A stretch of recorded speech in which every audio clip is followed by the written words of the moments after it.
Welcome back to Crafting a Meaningful Life. And boy, do I have a show for you. I know I think I have a show every single week, but I do. And today I have the most amazing woman. And so let's just start right off. Welcome, Michelle McCullough, to the podcast Crafting a Meaningful Life. This is what I think was amazing about the fact that we are just doing this podcast together. And this morning, as you joined me on the channel, was really the first time we actually talked to each other, yet having lived in the same state for decades. And how is it that you have been like kind of out there in the periphery, and yet I find that we are so much same. So if you watch me because you like me, you can watch because you're going to love this woman. Okay, so let's start with telling the listeners, Michelle, a little bit about yourself and kind of your background and what led you to today being one of the most sought after speakers, being not only someone who's producing your own work, but you were the head of the U.S. Research Project. What? Okay, so tell people about you.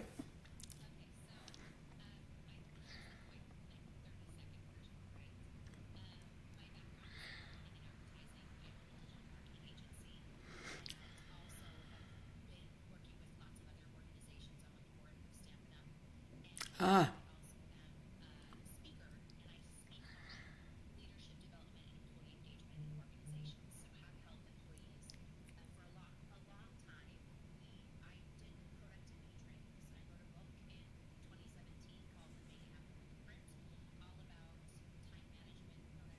hmm.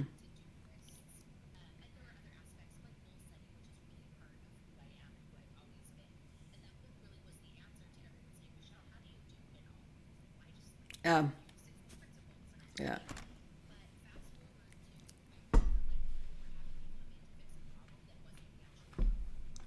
Um, yeah.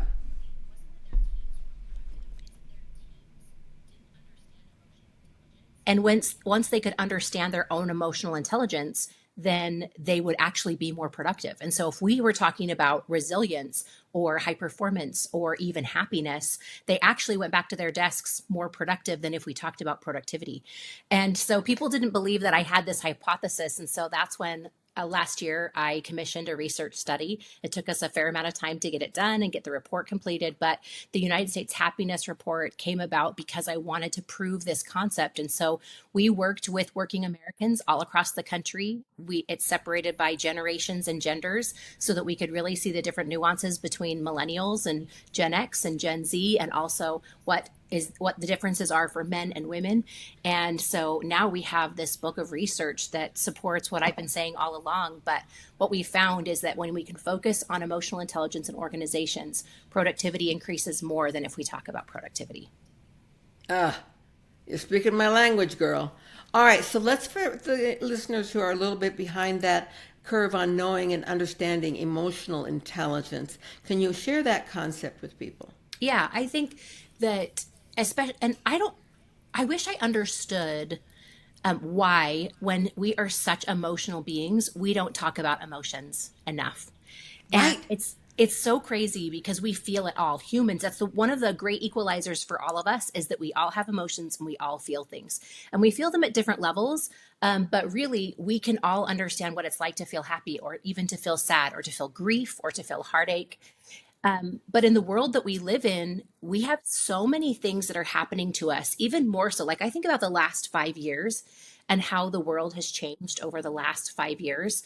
And I feel like, generally speaking, we're all still holding in a collective breath, like waiting for that release and trying to figure out, where do we fit? How is it affecting things? So even within the last 5 years, I feel like our emotional regulation is a little bit off, and emotional wellness is really important for each of us. And I've got bosses saying, well, this isn't my fault. Like, it's not my responsibility. I don't want to be a therapist. I don't want to be the one who has to teach these things to my team. But the reality is no one else is. No one else is teaching the kind of emotional intelligence necessary. And it really isn't a lot. It's really helping people understand.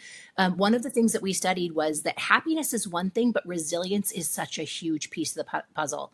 A person's ability to be able to bounce back after a challenge, whether that's a small challenge or a big challenge, really is at the core of people understanding their own emotional wellness and their ability to be able to say, this is how I'm feeling right now. This is how I want to feel instead. And I am committed to working in the gap. I'm committed to figuring out the middle. I'm committed to getting myself to that place, because one of the challenges that I saw in organizations was a lot of resignation, and not like leaving organizations, but just being resigned to feeling sad, being resigned to feeling overwhelmed, being almost complacent about the negative emotions and not the commitment to moving towards those emotions that are going to help them not just be more productive at work, but be better team players, better people in their friendships, in their romantic relationships, whether that's a partnership or a marriage. And so it just affects so many other places if you can decide and tell yourself that this is something that you can work on. Too often people put themselves in a bucket of what their emotions are, and they need to understand that they have the ability to shift and switch those emotions anytime. So one of the things, and I'm sure you've encountered this, Michelle, that it's a sadness spot for me, is the number of women, particularly, because those are the ones that I just talk to most, that have resigned themselves to living flatline. That this is my life, here it is. There's no movement really either way. I don't have the ability, the money, the situation. It's what I call victimville. They love to hang out there, but they just don't see another option other than just living flatline. And the reason I recognize that is because that's where I was for so many years, just resigned to living this flatline life and putting your nose on the grindstone and leaving it there, whether it's bloody or not. That there aren't a lot of options for people. So in building this resiliency that you speak about, which is such a key thing, a lot of people confuse having resilience with resignation and leaving the nose on the grindstone, even when it's bleeding and bloody, rather than standing up and creating resilience. So how do you balance those two things with people? So one of the keynotes that I give regularly, and it's actually inspired by the research and some things that I learned last year, but one of the topics that we talk about is what I call stretch capacity. And stretch capacity is your ability to be able to stretch when things are tricky. And so there are times when you can't stretch very much. You've got maybe some personal challenges, health challenges, physical challenges, relationship challenges, and you're in a place where you are only able to do a little, like you're just stretching just a little. And there are other times where things are going well, your circumstances, external circumstances, work is good, relationships are good, life is good, and you might be able to stretch a little bit more. But one of the things that's key is that one of the things I think that helps us avoid the resignation is knowing where we can stretch at any given time. There are definitely times when we need rest and relaxation, but even in rest and relaxation, we can say, you know what, this is a stretch for me, but this is a stretch I can do. We know from exercise, we know from life that when we stretch, we grow. And so it's just acknowledging, are you in a place where you can big stretch, or are you in a place where you can little stretch? And acknowledging that and knowing that. And that's one of the key reasons why I talk about this principle to leaders, because it's their responsibility to know the stretch capacity of every member of their team.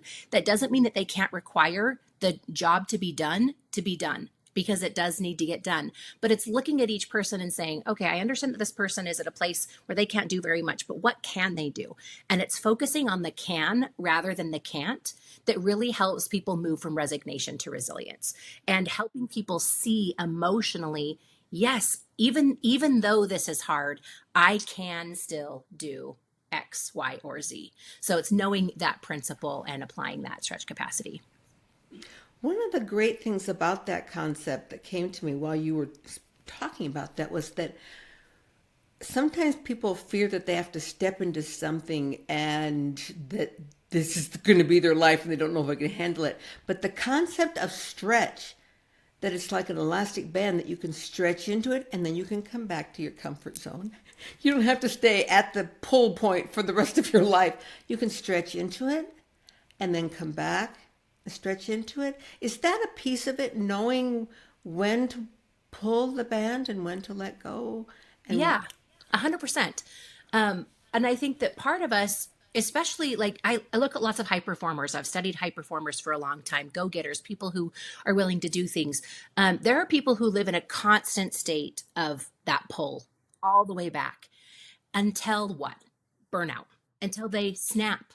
And then they have missed the opportunities because they stayed out so far, so long that they weren't giving themselves that rest and rejuvenation that was necessary. And so part of this is knowing and understanding who you are. And I think it's two things mostly. Number one, knowing who you are at that deep level and knowing that sometimes you can do more and sometimes you can't. And if you can honor that within yourself, then you'll spend a lot less time feeling guilty for whether you can or whether you can't. You just know I'm at a place where I can do it. I'm at a place where I can't, and that's okay. But I'm going to do what I can, even when I feel like I can only do a little. I'm still going to do what I can and not give up. But the second part about that is we have a lot of shame around whether or not we are always stretching. I think that if we're not stretching, we feel like there's something wrong with us. If we're not operating at our prime, there's something wrong. If we're not able to keep up with everyone else around us doing everything else, there's something wrong. And the reality is that we're human and that we have, not only do we have our own imperfections and we have our own weaknesses, but we were not intended to be perfect. And so we have to honor and thank you. honor who we are and honor that perfection's not required. And there is no shame or guilt on those times where you say, hey, I'm in a rest phase. I need to honor that. I need to rejuvenate a little. I'm going to still do the things that I can do, because I think that's the other thing, is that we have this pendulum that swings, and we've got, okay, I'm really going to be stretching. I'm going to do all the things I need to do. And then instead of going back to like a good optimal level, we go all the way over to doing nothing.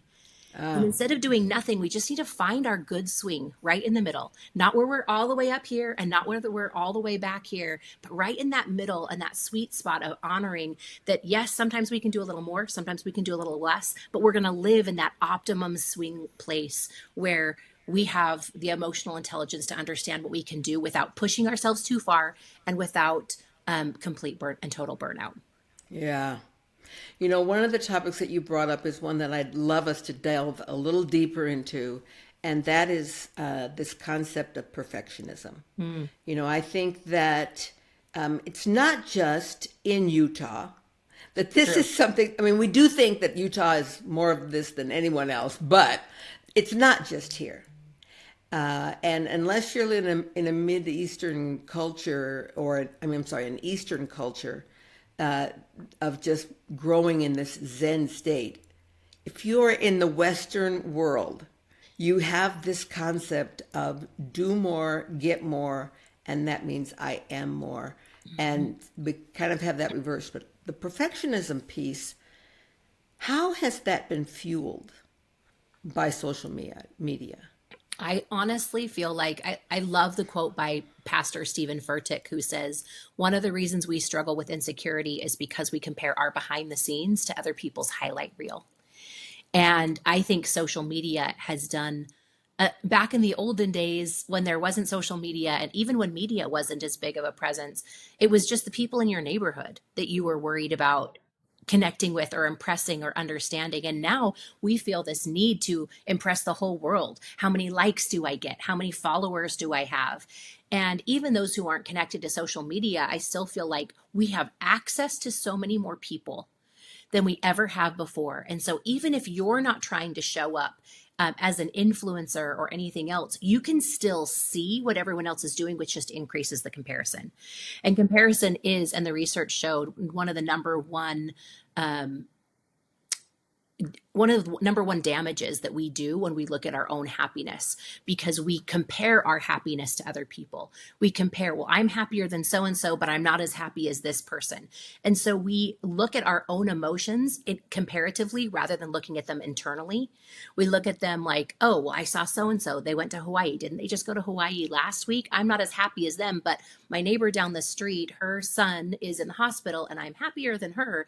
And so we play this constant mental game because our brains are trying to make sense of all of the information and data that we get from the people around us, instead of just saying, this is what I want to be doing. I am comfortable and confident with what I want to be doing.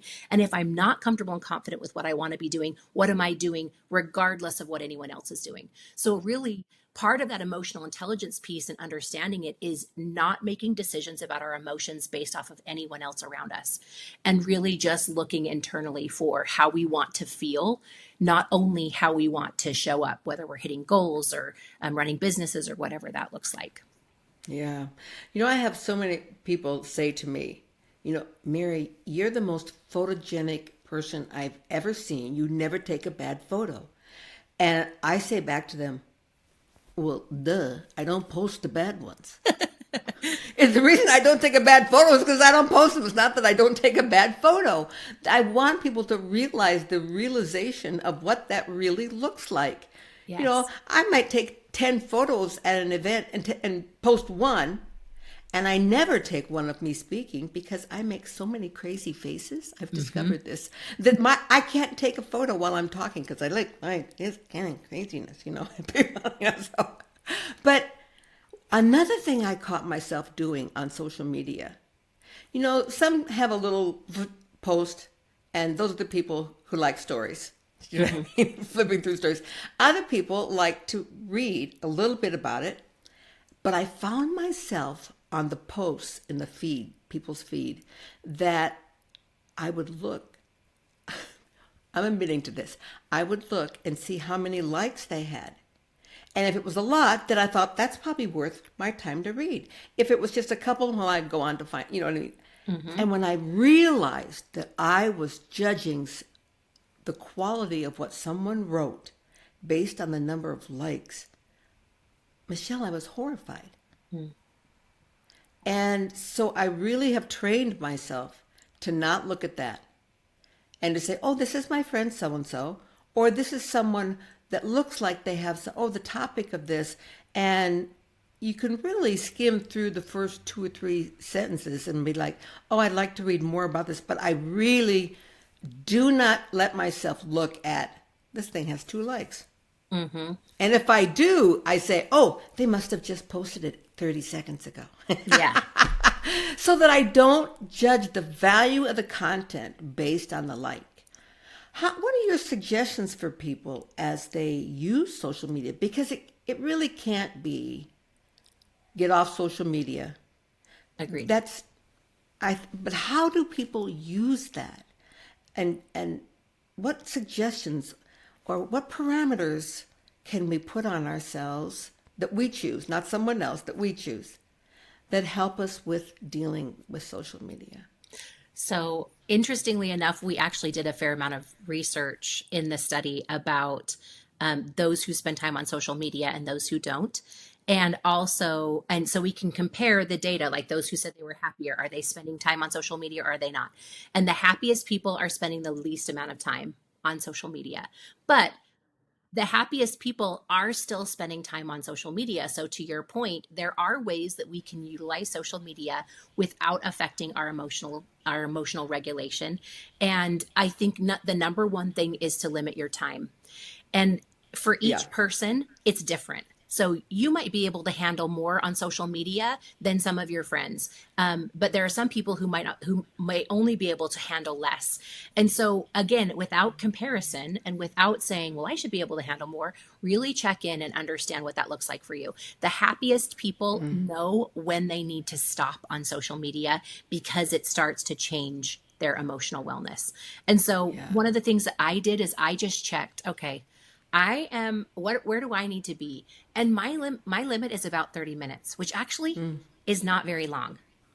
Right. And so that 30 minutes can go by pretty fast for me, especially as it's coming up and saying, oh, here's your warning. Here's the time that's coming there. But in that 30 minutes, that makes me a lot more intentional about where I'm spending time. I'm going to the people that I care about. And then the other thing that I found for myself is that if I use social media in the dead space, and for me, that's like waiting at the doctor's office, waiting to pick up my kids at school, waiting in other places. Like if I'm using social media to fill my time in that dead space, then I actually find that at the end of the day, I feel like I haven't accomplished anything. So one of the things that I started to do in August of 2024, after I read all this research, after I wrote the report, after I saw social media, I made one change that has changed everything for me. And now I carry a physical book everywhere I go. I used to have Audible. I used to have Kindle on my phone. But then when I pick up my phone, there's notifications that pop up.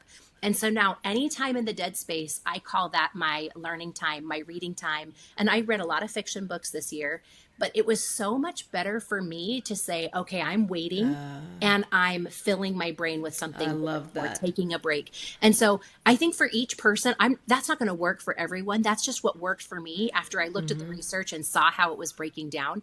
But I think we have to look at our time. We have to look at what we do with the dead space, because in our dead space of our days, that can really determine our emotions too. We can open our phones and see something on the news and go, oh my goodness, that affects the rest of the things that we do. Instead of taking that dead space to fill in, I shouldn't call it dead space, that optimal, that opportunity space is I love that. the place where we can shift and find that. So number one is time. And I didn't mean to take so long here, but I want to say one other thing on social media. I think that we also have to honor that one of the things that we asked in the study is we asked people if we feel like social media intentionally wants them to feel negative. And it was surprising how many people felt like social media intended to help people feel negative. Whether it does or doesn't is an entirely separate story. Yeah. But that caused me to look at the feed a little bit differently. And I'm noticing some changes on Facebook, on Instagram, even on LinkedIn about what's being served up to me. And so I made some decisions about being a lot more intentional about my algorithm and choosing to say, not interested in this, not interested in this, show me more of this. And I took 10 minutes on each platform and just adjusted what I could see. Show me more things from friends. Went to a few people that I really care about, commented on a bunch of their things. And so I think that we need to be more intentional about social media and less reactive, so that the time that we do spend, whatever it is that you decide is the right for you, is actually serving the purpose that you want it to serve. Okay, I know we were going to be done with social media, but I want to say something about that. Please. I sat next to someone as we were waiting for a conference to start, good friend of mine, and we were doing the scroll, this thing, and she glanced over at my phone and she said, "You have a lot of good things come up on your feed." And I said, "Yeah, I do." She said, "I don't get those things. How do I get those things?" And I said, "Well, let's take a look at your feed. Let's start going like this." And she was a little vulnerable, but because she felt safe with me, she did. And so she starts doing this. And the next thing, stuff that's coming up are women in bathing suits, women dancing, women looking provocative. I mean, it was nuts. And she said, "How do I get rid of that?" And I said, "Well, I'm not a social media expert, but I can tell you that the algorithm even reads our eyes and knows how long we spend on any photo. So the more you look at that, so if stuff like that comes up that I don't want to see, then I move off of that immediately and go to my story, or maybe I'll go to Facebook. And it's smart. It learns, when I show Mary these things, she goes away.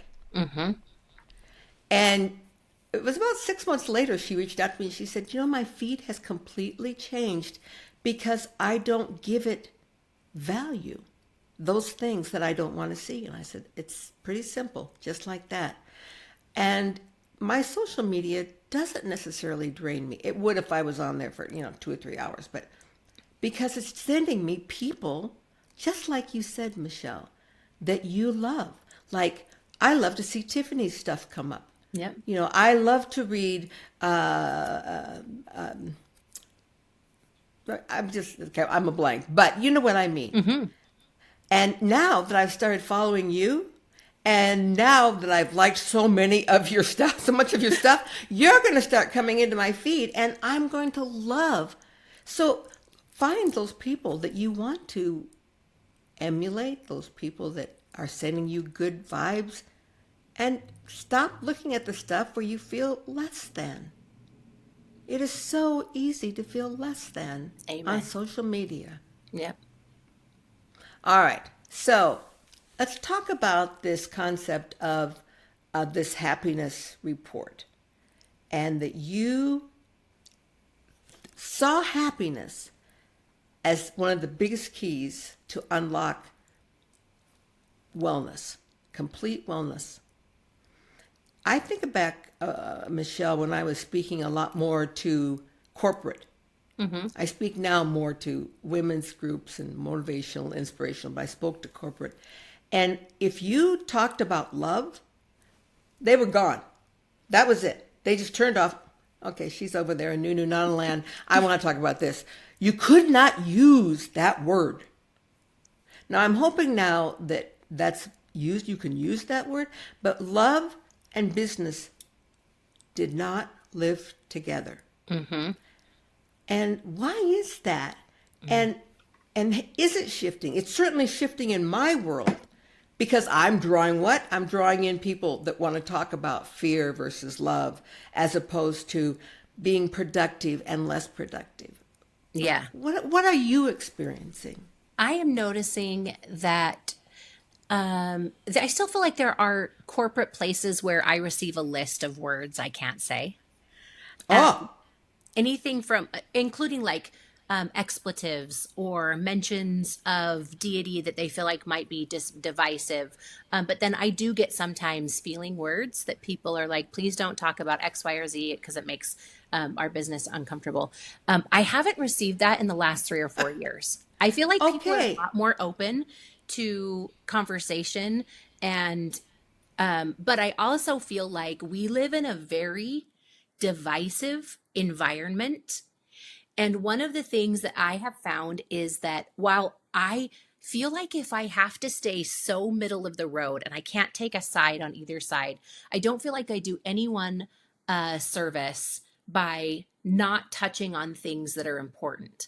That said, I do feel like I have been intentional to figure out how to say, I'm talking about happiness. I'm talking about soft skills. I'm talking about things that many organizations don't feel like are an important priority in their company, because they do want the productivity. They do want the hard skills on product training. And so sometimes it's a hard sell.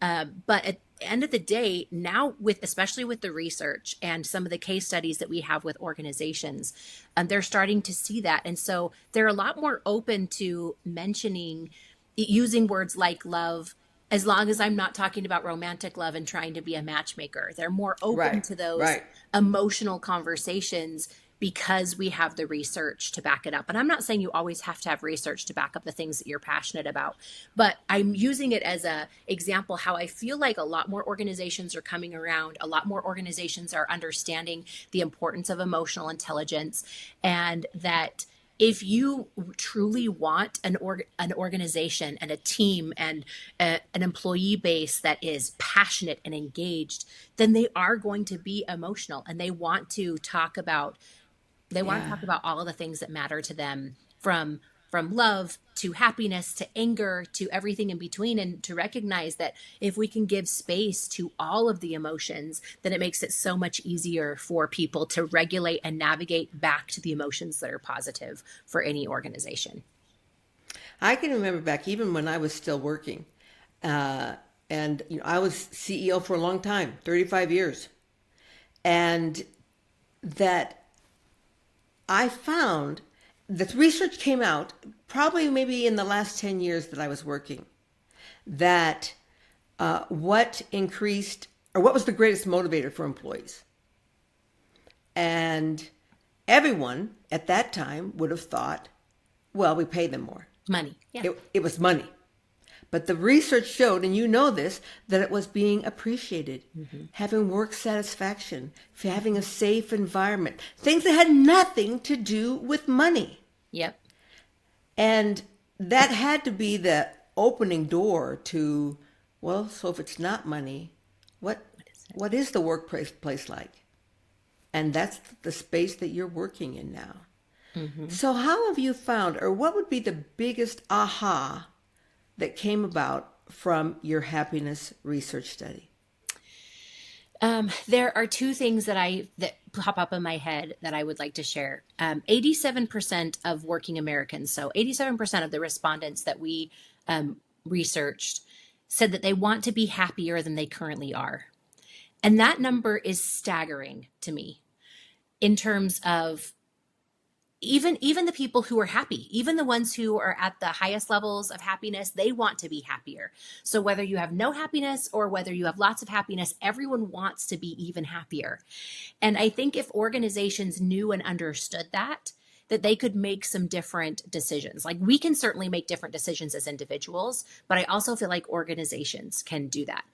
But the other thing that was fascinating and obviously is at the core of all of my research is that 90% of working Americans said that if they were happier, they would be more productive, better team players, better able to handle conflicts at the office, they'd be better leaders, and that they would be better able to handle conflict when it happened at the office. 90% acknowledged that if they were happier, their work life would be better.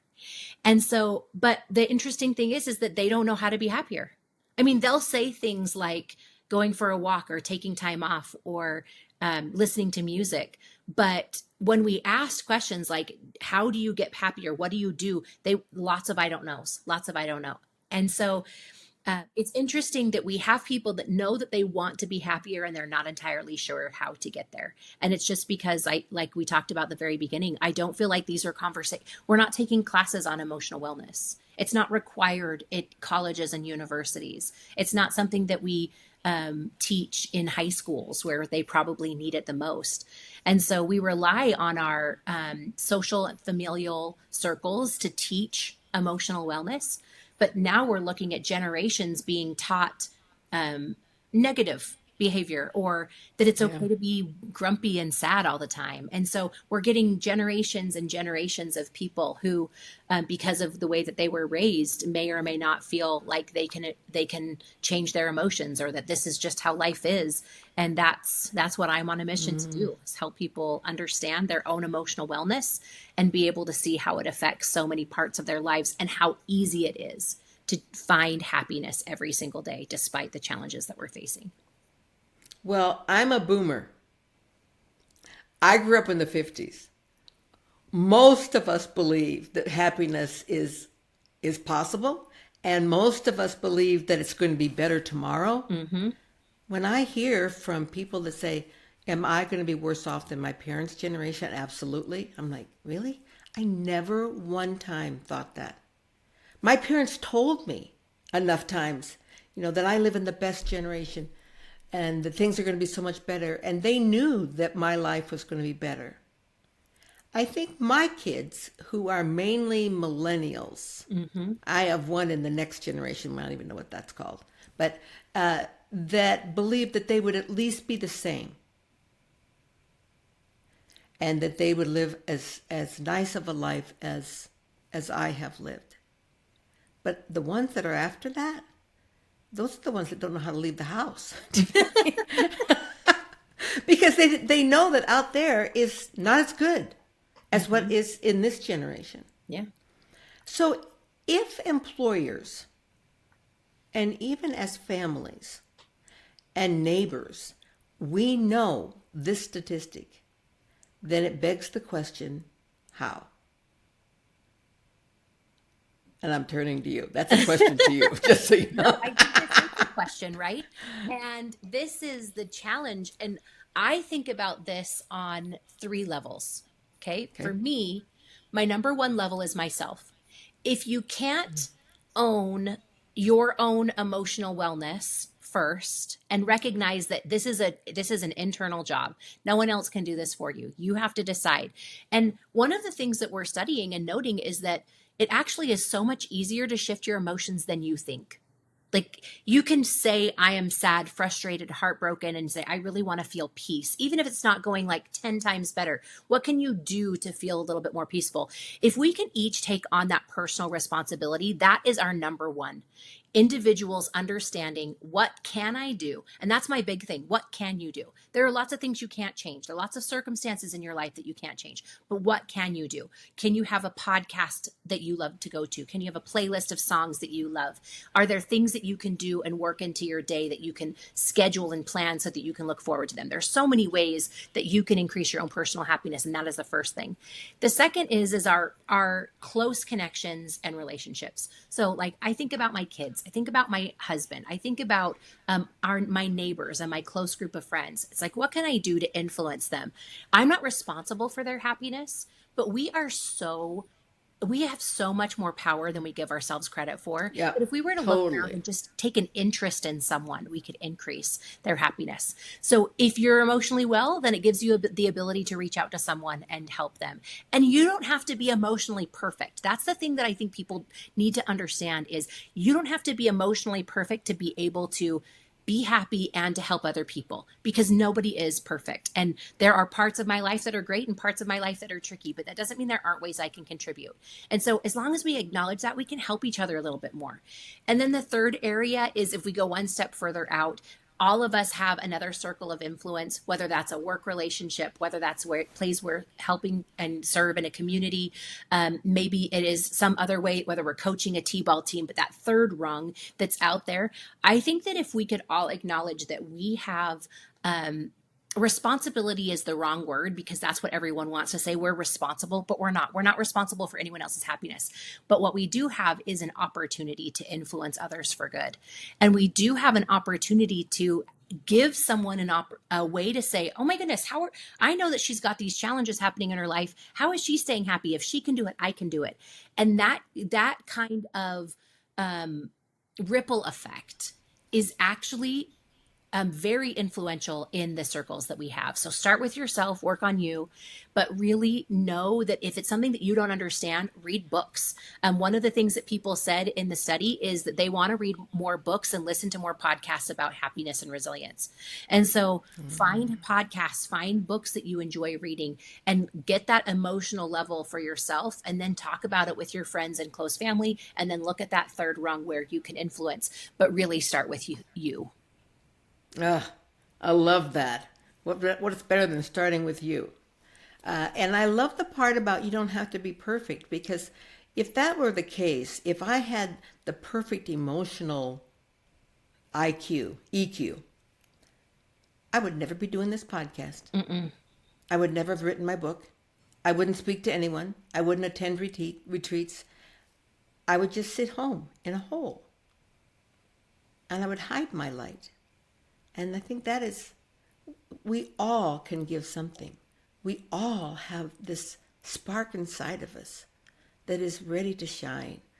And if I could ask one thing for the world, if we could just throw off that blanket of being less than, that's it. You know that, Michelle. That's really all we have to do.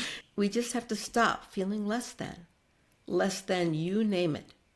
I mean, whether it's the people on social media, or whether it's your mother or your sister or your friend or your people at work or your spouse, or, the person that's on TV, I don't care who it is, less than. And the other thing that I see with these kind of New Year's resolutions and this kind of, and I'm thinking about that now, this time of the year, that people believe that for example, if I start this at point A, whatever the goal is, and then when I get to point B and I've accomplished this, then I can love me. Then I will be better than. Then I can be happy. Then I will be well. But the worth of that person is no different here than it is here. And maybe we will feel a sense of accomplishment, and we've built resilience and all sorts of great qualities. But our worth, our value, who we are inside has not shifted one iota. You know, Michelle, our time is up, but you and I could talk like forever. We really could. I love it. All right. Promise me you'll come back. Yeah, so let's do it. All right. We'll do that again. We'll come back. And another thing I've been starting to implement, and I haven't done one yet, but I have intention this year to do many more group podcasts with people. And so I might choose 3 or 4 people that have like mindsets, and then maybe throw in one that doesn't. I love it. I really stir it up, you know what I mean? Sure. But I would love to have you come to one of those group ones. That could be really fun. Maybe something with Tiffany and people from that whole ring. Yes. That could be fun. Michelle, thank you so much for being with us today. And you have accomplished the purpose of this podcast, which is to help all of us craft a more meaningful life, a life that we want to live, a life that we want to be in. So thank you for being here. Namaste. Crafting a meaningful life.